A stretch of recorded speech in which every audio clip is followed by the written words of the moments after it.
list of biolabs handling dangerous viruses being built worldwide. Here's a list of biolabs handling dangerous viruses being built worldwide. According to experts, they might be a problem if dangerous research is conducted there and gets into the wrong hands. Despite worries that COVID may have been the outcome of the hazardous trials, the coronavirus outbreak has sparked a global increase in facilities that handle deadly viruses, reports Mail Online.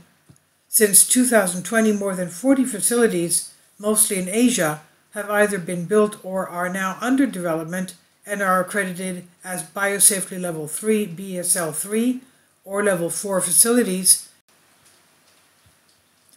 Many nations feel that COVID caught them off guard and are attempting to prevent the next catastrophic breakout by researching diseases that are dangerous to humans.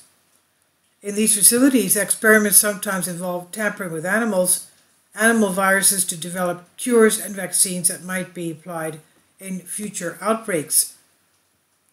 There are, however, widespread worries that these studies could actually increase the likelihood of pandemics, as some scientists think happened with COVID. The Wuhan Institute of Virology, WIV, a high-security biolab that dealt with hazardous bat coronaviruses, is roughly 8 miles from the wet market where the virus first started to spread. Some of COVID's closest relatives were the focus of research there. Additionally, it was discovered that they had destroyed vital databases and impeded independent investigations of the laboratory's connections to the pandemic. Professor Paul Hunter, a specialist in infectious diseases at the University of East Anglia in England, expressed concern over the intended use of all the new labs. He said, "The issue is what you're going to be using the labs for," he told the website. "If they're for diagnostic purposes, then you need them, but I don't think every country needs a BSL-4. Russia has proposed 15 maximum security labs, and India is striving for a total of 18 BSL-3 and BSL-4 labs. The United States is also adding a new high-level biosecurity lab to its existing 12. There are currently 63 BSL-4 labs, the highest level of security across the globe. This is up from the 59 which were in operation or planned last year. 3/4 are in urban areas. South America and Africa are some of the places lacking access to the labs. The question of whether the global outbreak began with a spillover from wildlife sold at the market or leaked out of the Wuhan lab just 8 miles across the Yangtze River has given rise to a fierce debate about how to prevent the next pandemic. New studies point to a natural spillover at the Hunan wildlife market. Possible swab samples from floors, cages, and counters also track the virus back to stalls in the southwestern corner of the market, where animals with the potential to harbor COVID were sold for meat or fur at the time. Virologist Zheng Li, colleagues working in the P4 lab of Wuhan Institute of Virology, that's a P4 security, BSL-4. All studies in BSL-3 labs are conducted in a biosafety cabinet, which is an enclosed ventilated workspace for processing pathogen-contaminated materials. The labs are also equipped with self-closing doors, sealed windows, floors, and walls, as well as filtered ventilation systems. Full-body, air-supplied pressure suits are worn in BSL-4 lab, and personnel must replace their clothing before entering and shower before exiting. The lab is in its own portion of the building, but with its own specialized air supply. India is currently building 5 BSL-3 facilities and plans to build at least 9 more. 4 institutions intend to construct BSL-4 labs with the highest level of protection. India now has 3 BSL-4 labs, although only 1 is active. Additionally, the Indian government has decided to establish 4 new national virology institutes, 2 of which will tackle BSL-4 pathogens in the future. Kazakhstan, the Philippines, and Singapore are also planning to develop their first BSL-4 facilities in Asia. The United States will soon add another BSL-4 lab to its existing collection of 12 maximum biosafety level facilities.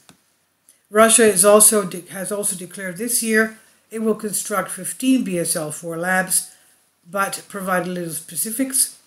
Greater high-security biochemical labs allow for more high-risk research, such as gain-of-function studies, in which infections are transformed, perhaps making them more lethal. There are now 63 BSL-4 labs in the whole of the earth. Professor Paul Hunter of the University of East Anglia in England, an expert in infectious illnesses, stated that the concern is not the proliferation of higher-level security labs around the world, but what they would be utilized for. He describes BSL-4 as labs as a whole level up from BSL-3 labs, adding that they are very rare. In terms of human pathogens, BLS-4 facilities would handle really nasty stuff like Ebola and Lassa fever. This is because many of the pathogens that you would handle in Category 4 labs are known bioterrorism and biowarfare agents in the wrong hands, he said. Although the idea that COVID escaped from Wuhan BSL-4 lab has generally been debunked, viruses can still leak from research environments. Professor Hunter said, the whole thing about BSL-4 lab is that it substantially reduces the risk of viral escape, although it does not always guarantee it. And he said there are quite a few laboratory-acquired infections by lab workers picking things up. Most of them are relatively minor, but it is always a concern. We have had and still do have lab escape problems around the world, he said. However, he asserted that in theory, the Category 4 labs are the most secure settings for handling the dangerous pathogens. High-level biosecurity labs are necessary in several ways. Professor Hunter said you've got to do some work on them because otherwise you would not be able to deal with an outbreak of Ebola. You've got to have these and you've got to be reasonably readily available. He said that there are some things people do that cause substantial harm if they get released. Adding, the nervousness is that if you've got such facilities, whether then you start doing inappropriate research or development that ultimately will have more sinister outcomes. Professor Hunter stated that he was not worried about the new labs sprouting up since they are perfectly good, perfectly necessary reasons why you might want them. He said, if I was responsible for stuff in India and I knew we'd have problems managing the early stages of the COVID outbreak because we did not have access to appropriate Category 4 level labs, I would be damn well sure I wanted to build Category Level 4 labs to make sure that if we had that problem again, I'd be able to better serve the population. But would I be concerned if people started using these labs for research that could ultimately be harmful? Yes. This is by Great Game India. Please leave your comments. Thank you for your support. Kindly support my Patreon account. The daily posts are 5 videos daily, and they are totally different from what I have on my YouTube channel. Thank you so much for your support and that you find all my content so interesting. You'll find the Patreon account details in the description box below.